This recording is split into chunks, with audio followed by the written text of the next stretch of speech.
So we are from group 11 and it is our topic, which is the difference between the government and the country.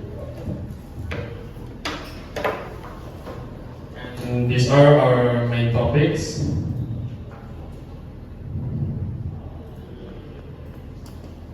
Okay, so the first one will be discussing about the difference between establishing a new government and establishing a new country. So the first point is there are two main types of revolution. The first one is revolution can either aim to establish a new government or within an existing establish a new government within an existing country, or to create an entirely new country. And the second point is the clarity of goals, which is revolutionary movements have clear objectives, either to change the leadership within a country or to break away and form a new nation. The last point is propositions of revolutionary movements must be clear. Revolutions aim for specific outcomes, such as independence from a ruling power and the creation of a new separate country. So these are some examples that I can point out from the passage for establishing the country. The first one is about the Pakistan's revolutions against India. So, for the background of this one, after British rule over the Indian subcontinent, India gained independence in 1947. However, due to religious and political tensions between Hindus and Muslims, the territory was divided into two separate nations, which is India, predominantly Hindu, and Pakistan, which is Muslim. And the clarity of these revolutions, the clarity of goals of this revolution is the Muslim League, led by Muhammad Ali Jinnah, advocated for the creation of a separate Muslim state, Pakistan, to safeguard the interests of Muslims in a predominantly Hindu India. And the goal is to establish an independent country for Muslims rather than simply seeking to establish a new government in India. Second example is Singapore's separation from Malaysia. Singapore was part of the British Empire until 1963, when it joined the Federation of Malaya, Sabah, and Sarawak. However, tensions arose between the largely Chinese population of Singapore and Malay-dominated government of Malaysia. And the goal of this revolution is Singapore's leaders, including Lee Kuan Yew, advocated for separation from Malaysia to ensure the rights and interests of Singapore's diverse population. And the goal of this revolution is to establish Singapore as an independent and multi-ethnic nation state, rather than seeking to exert control over Malaysia's government. And the last example is Quebec's secession movement. The historical background is Quebec is a French-speaking province in Canada with a distinct cultural identity. The province has long sought greater autonomy and recognition of its French heritage within the Canadian Federation. And the clarity of goal of the revolution is the Quebec sovereignty movement, led by parties like the Parti Québécois, advocates for Quebec's independence from Canada to establish a separate francophone nation. And the goal is to establish Quebec as a sovereign country, distinct from the rest of Canada, rather than seeking to govern Canada from within. And this is the example of establishing a new government, which is the American Revolutionary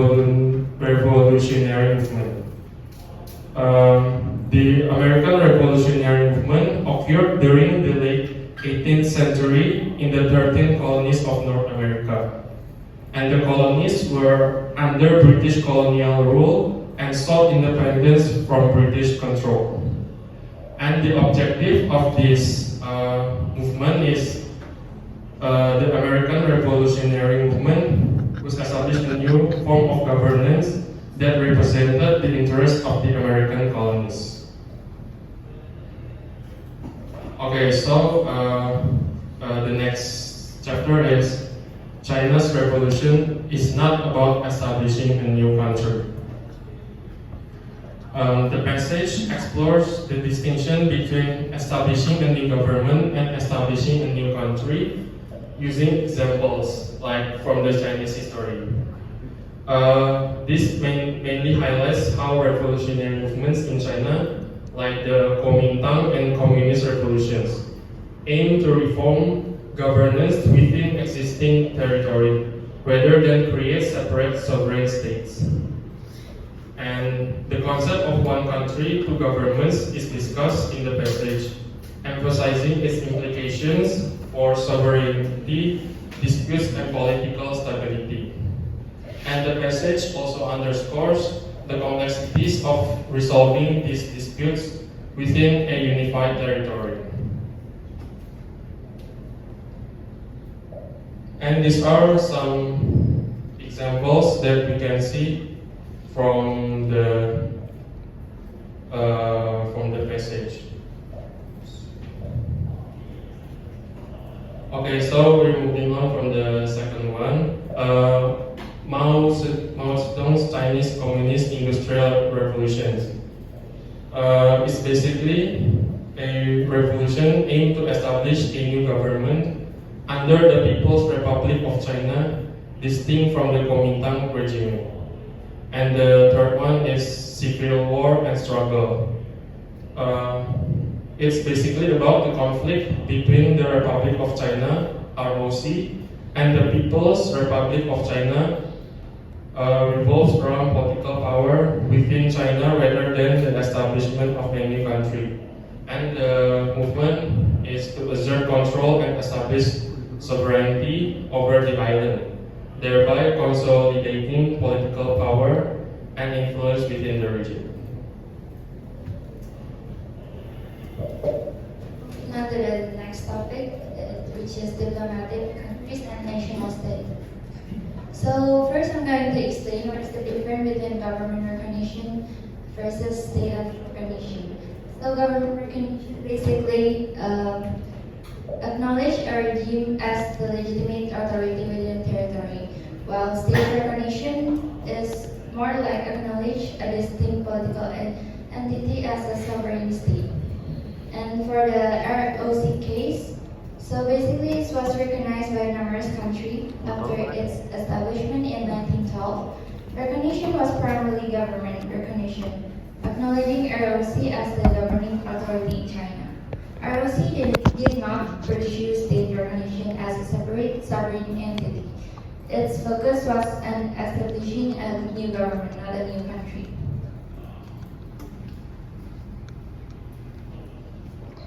And then next point is international community response. When the People's Republic of China (PRC) emerged and effectively governed in China, international community shifted recognition to PRC as the legitimate government representing China. This change reflects government recognition, not state recognition. For the implication in law, state recognition cannot be unilaterally revoked once granted. Even if diplomatic relations deteriorate or conflict arise, recognized states retain their status. Example is Falkland Island dispute between Britain and Argentina did not revoke their national recognition of each other.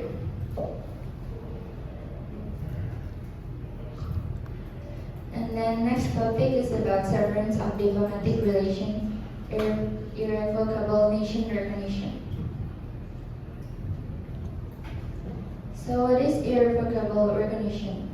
It means that international law dictates that once a state recognizes another, it remains valid even if diplomatic relations are severed.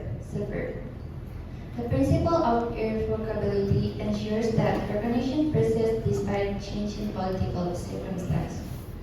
And then the government is versus national recognition. Recognition of the Republic of China by other countries was typically governmental, not national, meaning it acknowledged its governing authority, not necessarily its status as a separate country. Misleading claims. Asserting that more than 10 countries recognize the Republic of China as a country might be deceptive, as it equates governmental recognition with national recognition. Lack of formal recognition. Despite the diplomatic relations with a few countries, no nation has officially recognized the Republic of China as a separate country through national recognition. So, what is the importance of transparency? Government officials should be transparent about the country's international status to maintain trust and respect among citizens.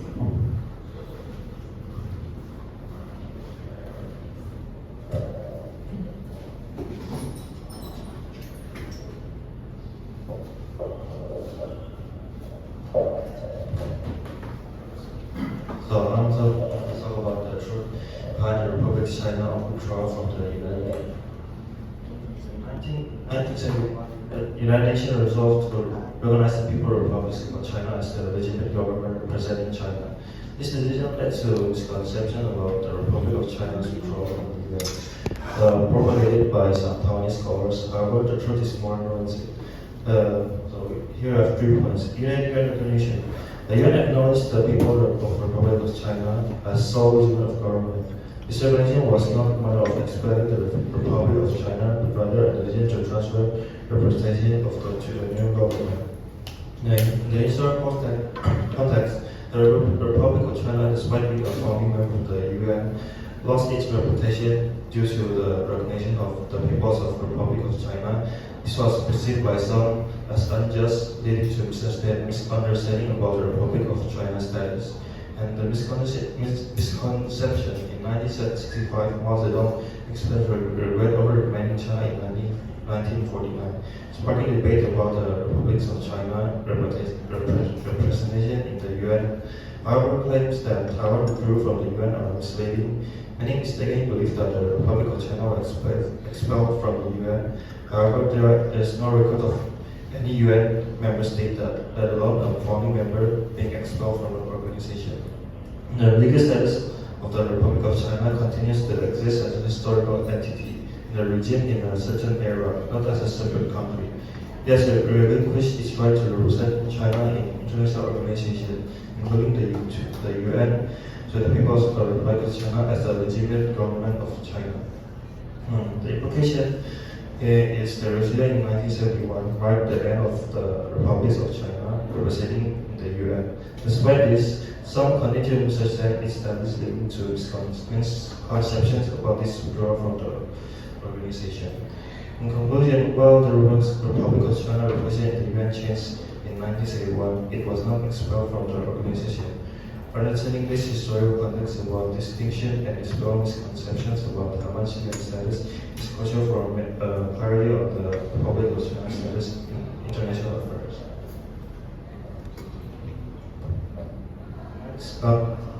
How does attitude become a country?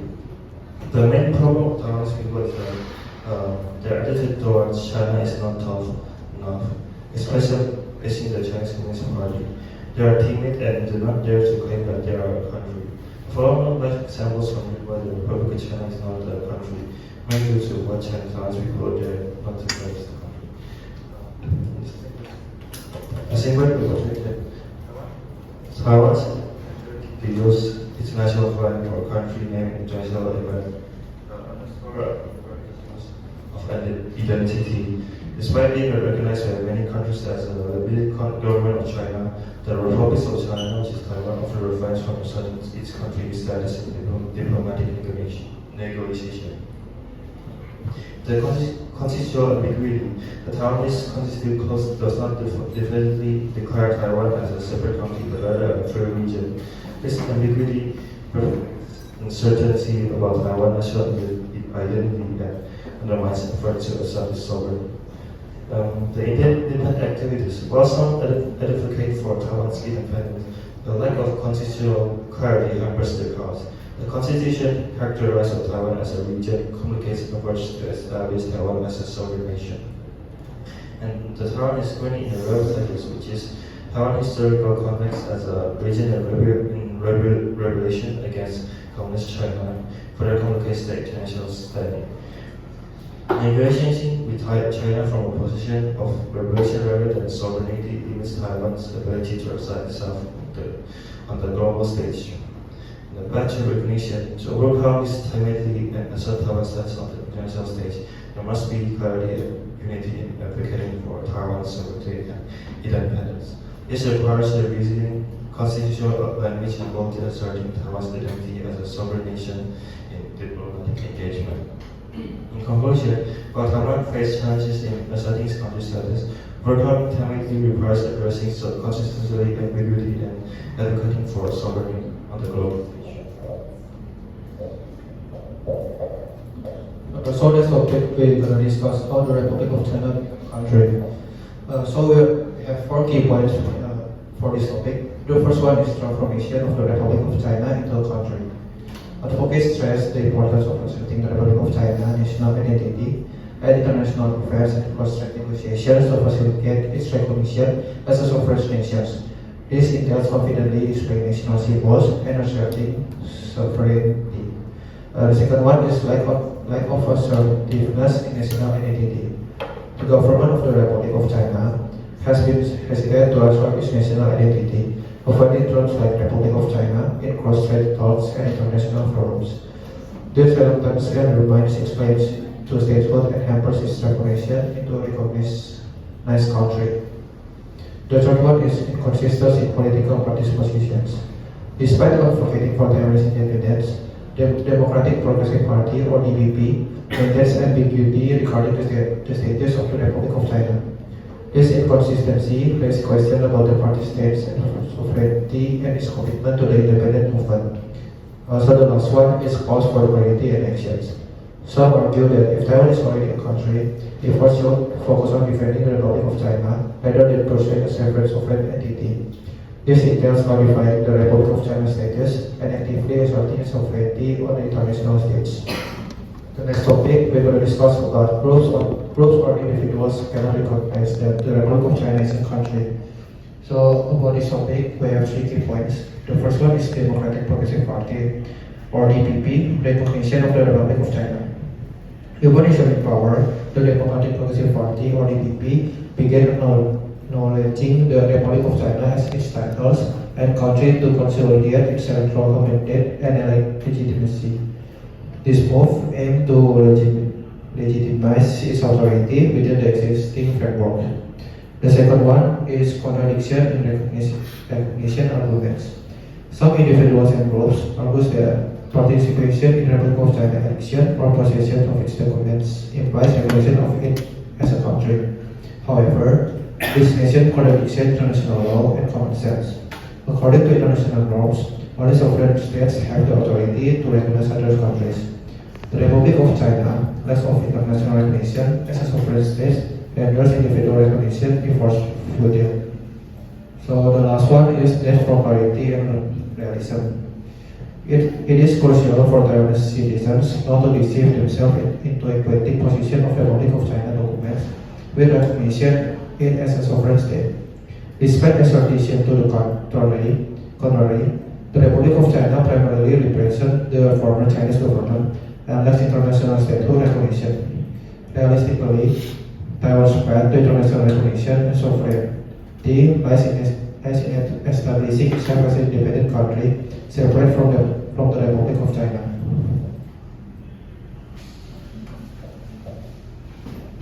Taiwan is not a country because it maintains the status quo.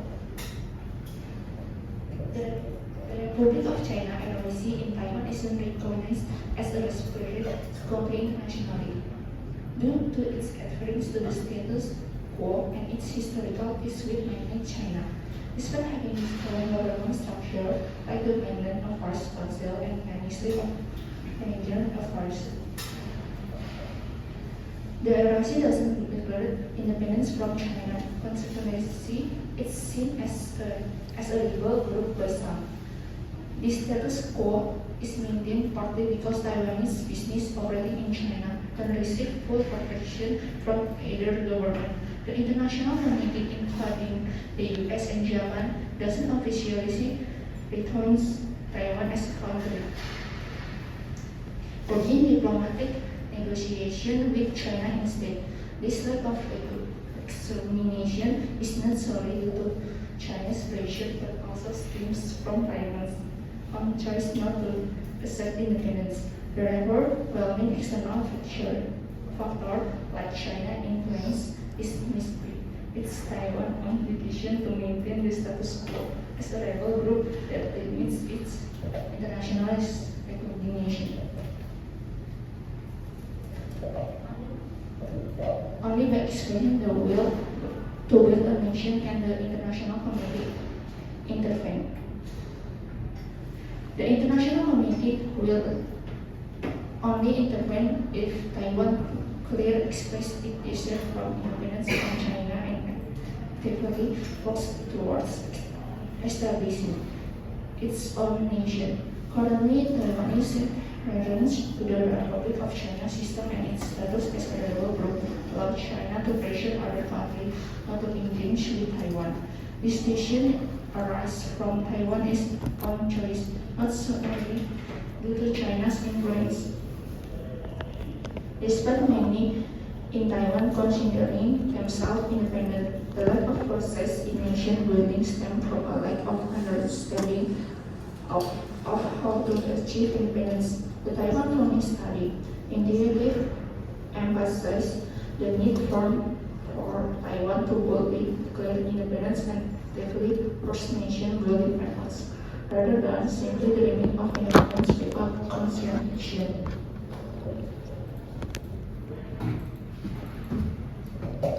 Next, I will ask a question: how can Taiwan become a sovereign? Positive opinion. All three opinions present viable pathway for Taiwan to achieve the sovereignty, and the first opinion highlights the importance of diplomatic reformations and international support, which can provide a legitimacy and backing on the global stage. And the second opinion focuses on domestic effort and constitutional reforms, emphasizing the role of legal frameworks and domestic consensus in